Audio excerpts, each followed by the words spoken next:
When coaching teams or coaching players, don't just coach based on the end result. It's something we all do. It's a habit we all have, is that we coach what the result was of the action of the player or the team.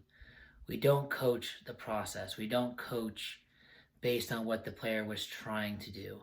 And this is a huge mistake for coaches to make throughout the season and with players in the game. When you see a player trying to do the right thing and lose the ball, we sometimes will just coach the fact that they lost the ball.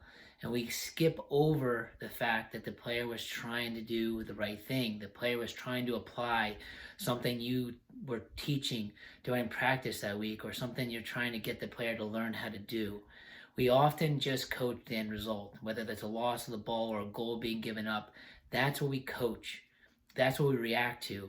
That's what we comment on. And we miss a huge part of the game, and kind of what our responsibility as coaches is to help players and help our teams trust the process, know that they're going to do things and it's not going to work out, but they need to continue to keep trying and doing them over and over again. So when you're looking and you're working with players and with your team, don't just see the end result and focus on that. Try to look at what led up to it and coach the process that led up to the end result. Because if that improves, that is what's going to change the end result in the future. If you just focus on the fact that you lost the ball and say things like, hey, we can't lose the ball there, or hey, we could have beat this team, you're better than them. Those are the things that aren't it's not helpful. If a player loses the ball, when you say, hey, we can't lose the ball, or why'd you lose it there, that they know they're not supposed to lose the ball. That's not helpful at all. But if we as coaches can see that a player was trying to do what we're asking them to do prior to the ball being lost, then we can coach that process. Or the flip side of it is that if they weren't doing what we were asking them to do, what we want them to learn how to do, then we coach the process of it. We coach them on this is what we need to do next time when the ball arrives, when the ball comes to us, or things we need to think about. Same thing with the team.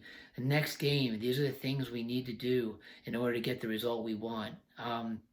We tend to react to the final picture of the final event, and that's kind of where our mind gets stuck in, sometimes where we emotionally react to whether positive or negative, because this can happen on the positive side as well. A player or a player might do well with the ball or have some success with it, but they're doing it in a way that's not going to help them long term, and we maybe praise that, because they're having success. They scored a goal, even though it was with their toe, or they're just kind of running over players that are a lot smaller than them. We're applauding it because they scored. The end result is kind of what we wanted, but it's not something that we want them to do long term. It's not what we want them to learn and be able to do down the road. And same thing with the team. Maybe you won a game because you're just, kicking the ball up the field, or you weren't really playing as a team. You just overran someone over. And, maybe in the reality, we're trying to get our team to play more possession-based game and, work as a group and maybe not rely on just one player to score all our goals.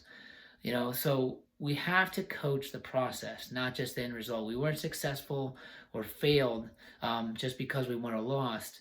We're successful or failed if we're improving in the process that leads up to it.